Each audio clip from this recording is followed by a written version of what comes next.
Let's talk.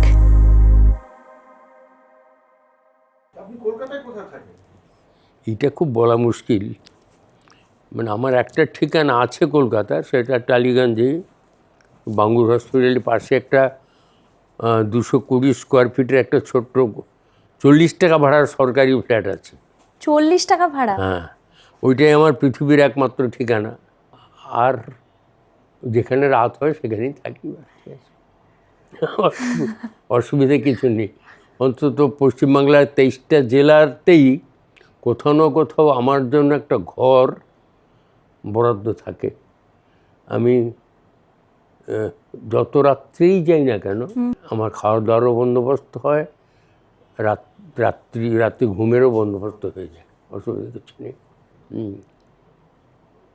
আপনি তো actually আক্ষরিক অর্থে সন্ন্যাসী তাহলে? না না, সন্ন্যাসী আমি একদম সংসারী সন্ন্যাসী। সংসারীও নই ঠিক। আচ্ছা, আবার সংসার মানে সব কিছু থেকে বিচ্ছিন্ন থাকা। সন্ন্যাসী মানে তো আত্মমুক্তির জন্য সাধনা করা, যে বিশ্বের মুক্তির সাধনা করে না। সন্ন্যাসী মানে সে আত্মমুক্তির সাধনা করে। আমাদের দেশে সন্ন্যাসী শব্দটা শুনলে যে ছবিটা আমাদের সামনে তৈরি হয়, সেটা হচ্ছে একটা মানুষ, সে সর্বত্যাগী, এমনকি আত্মত্যাগী, নিজের জন্য ভাবে না। আপনি তো খানিকটা সেরকমই। না না না, একদম না, আমি অনেকের জন্য ভাবি। হ্যাঁ, মানে আমি যদি বিবেকানন্দ সন্ন্যাসীর কারোর জন্য ভাবি। বিবেকানন্দ সন্ন্যাসী ছিলেন না, কখনো সন্ন্যাসী ছিলেন না। তিনি যুবকদের ফুটবল খেলতে বলেছিলেন, সন্ন্যাসী কেন হবেন তিনি? তাকে সন্ন্যাসী বানিয়েছি আমরা। আচ্ছা, আমরা সন্ন্যাসী বানিয়েছি তাকে। বিবেকানন্দ সন্ন্যাসী ছিলেন না। রামকৃষ্ণের সংস্পর্শে এসেও বিবেকানন্দ কিন্তু সন্ন্যাসী ছিলেন না।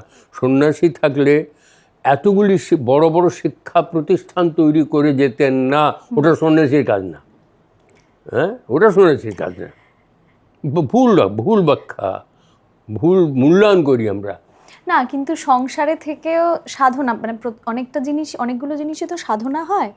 মানে সংসারটাও একটা সাধনা, যদি সঠিকভাবে করা যায়। যে কাজই করছি সেটা আত্মমুক্তি, কর্মযোগের মাধ্যমে যদি আত্মমুক্তির পথ খোঁজা হয়। কর্মযোগের মাধ্যমে আত্মমুক্তির জন্য খুব কর্মযোগের লাগে। ওই তো ধ্যান ফ্যান করলেই হয়। না, যে কাজটাই করছি আমি উইদাউট এনি আত্মমুক্তি নয়, কিন্তু সেটা বিশ্বমুক্তির কথা বলো, বরং মানুষের মুক্তির কথা বলো। যে কাজটা তুমি করছো সংস্কৃতির জন্য করছো, ব্যাপ্তির জন্য করছো, মানুষের কাছে অনেক কিছু পৌঁছে দেওয়ার জন্য, এবং তার সেতু হিসাবে তুমি কাজ করছো।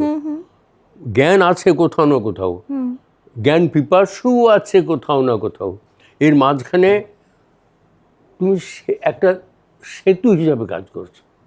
অর্থাৎ জ্ঞান যেখানে আছে সেখান থেকে নিয়ে যে জ্ঞান খুঁজে পেতে চায়, স্পর্শ করতে চায়, তার কাছে পৌঁছে দেওয়ার সেতু। বাস, মুক্ত। আত্মমুক্তি কেন হবে? হ্যাঁ, সেটা তো মুক্ত। মানে যে মুহূর্তে আমি কোনো একটা কাজ করছি, আমার একটা এক্সপেকটেশনের সাথে আমি করছি, তখন সেটা পুরোপুরি হচ্ছে না। আর যখন আমি নিজেকে বিলিয়ে দিয়ে করছি, বা আত্মমুক্তির সঙ্গে আধ্যাত্মিকতা, আধ্যাত্মবাদ শব্দটি ভারতীয় সংস্কৃতিতে একেবারে মানে মিশে আছে একদম। ওকে আলাদা করা যায় না। আর আধ্যাত্মবাদের সাথে তাকে আলাদা করা যায় না। তুমি যেটা করতো তার সঙ্গে আধ্যাত্মিকতা কি খুব আত্মীয়তা আছে? না, আধ্যাত্মিকতার আত্মীয় নেই। তুমি একটা জগৎ নিয়ে কাজ করছো, এটা সংস্কৃতির জগৎ হতে পারে, লেখাপড়ার জগৎ হতে পারে, খেলাধুলোর জগৎ হতে পারে, বিভিন্ন জগৎ হতে পারে। সেই জগৎ সম্পর্কে তোমার আগ্রহ আছে, বহু মানুষের আগ্রহ আছে। সেই আগ্রহগুলো মেটানোর জন্য তুমি করছো। প্রায় এটাকে তুমি জীবনের একটা ব্রত হিসাবে নিয়েছো।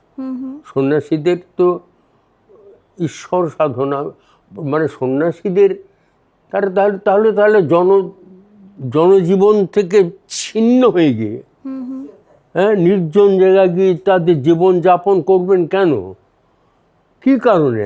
না, সেখানেই তো অনেক রকম ভাগ আছে। কিছু মানুষ আছে যারা একদম কৃচ্ছ সাধন করে একদম চলে যান। কিছু মানুষ সংসারে থেকে, যেমন শ্যামাচরণ লাহিড়ীর কথা যদি জানি, হ্যাঁ, সংসারে থেকে প্রচুর মানুষকে রাস্তা দেখিয়ে গেছেন যে কি করা উচিত না, এবং সংসারও করেছেন, হ্যাঁ, ছেলে মেয়েও হয়েছে। তারপর এরকম বড়দেচরণ মজুমদার, হ্যাঁ, তো একরকমই তো শুধু না, তাদের সন্ন্যাসী বলবে, মানে আমি, তারা কর্মযোগী, হ্যাঁ, তারা কিন্তু বেশি, তুমি যে মানুষগুলি কথা বললে প্রত্যেকে কর্মযোগী, হ্যাঁ, ধ্যান টান করতে পারেন না, ধ্যান তো অবশ্যই করেছে। ধ্যান বলতে কি, ধ্যান বলতে কি, ধ্যান বলতে আমরা সাধারণ মানুষ ধ্যান বলতে যা বুঝি সেসব কিছু করেননি, প্র্যাকটিক্যালি ধ্যানই হয়েছেন তারা, কিন্তু সেটা একদম কর্মযোগের জন্য।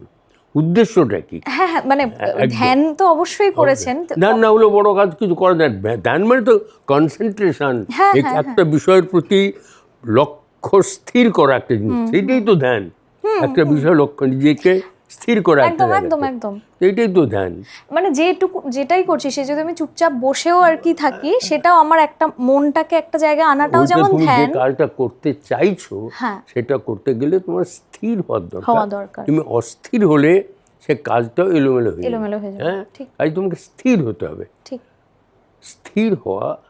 আর আমরা ধ্যান বলতে যে শব্দটাকে বুঝি, যে আচরণগুলোকে বুঝি আর কি, হ্যাঁ, যে রিচুয়ালগুলোকে বুঝি, আচারগুলোকে বুঝি, সেগুলো কিন্তু ওই স্থিরতা, অনেক অনেক কিছু অনুভূতি যেগুলোকে আমরা বাস্তব জীবনে অনুভূতির ভেতরে, স্পর্শের ভেতরে পাই না, তাকে স্পর্শ করতে পারি না, দেহজভাবে স্পর্শ করতে পারি না, হ্যাঁ, তার অনুসন্ধান, অথচ তার অস্তিত্ব আছে, আছে সেটা বুঝতে পারি।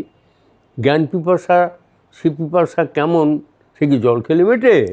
হ্যাঁ, কিন্তু মেটে না, ওটা তো পিপাসা, কিন্তু জল খেলে মেটে না, তার জন্য অন্য অনুসন্ধান করতে হয়। হ্যাঁ, সেটাকে যদি ধ্যান বলো তো ধ্যান ঠিক আছে, কিন্তু মুনি ঋষি মহাপুরুষ ধ্যান করছেন, সারা জীবন কাটিয়ে দিলেন পর্বত শৃঙ্গে বসে ধ্যান করে, সেও তো ধ্যান। না, মুনি ঋষিরা তো সায়েন্টিস্ট ছিলেন, আমি যতটুকু অল্প স্বল্প এটা নিয়ে। সব মুনি ঋষিরা সায়েন্টিস্ট ছিলেন? অনেক মুনি ঋষি তো মানে মুনি বলতে গেরুয়া টেরুয়া পরে আর কি, মুনি ছিলেন। আমি রামদেবের কথা যাচ্ছি না, আমি রামদেবের কথাও যাচ্ছি না, পতঞ্জলি, উনি যে পাতঞ্জল, যে যে যে ইয়েগুলো প্রাণায়ামগুলো যার কাছ থেকে এসছে, যারা আবিষ্কার করেছিলেন তারা বিজ্ঞানী ছিলেন। আমি সেটাই বলছি। হ্যাঁ, বিজ্ঞান বলতে তো বিজ্ঞানী, বিজ্ঞান বলতে শরীর বিজ্ঞানটাও জানতেন। হ্যাঁ হ্যাঁ, আমি সেটাই বলছি। না হলে তো প্রত্যেকটি শরীর বিজ্ঞানের প্রত্যেকটি কোন তারা জানতেন, প্রতিটি অন্দি জানতেন তারা। না হলে এই প্রাণায়াম, এই যোগ, এগুলো তো ভারতবর্ষে আবিষ্কৃত, এবং সারা বিশ্ব তাকে সাদরে বললে কম বলা হবে, সাগ্রহে গ্রহণ করেছে তার এগুলোকে, যা ভারতবর্ষে আবিষ্কৃত হয়েছে। হ্যাঁ, তাদের বিষয়টা আলাদা, তারা এক প্রকার বিজ্ঞানী। হ্যাঁ, তাদের সন্ন্যাসী না বলে তাদের বিজ্ঞানী বলি না। হ্যাঁ, বিজ্ঞানী বলাটা যথাযথ আমার মনে হয়।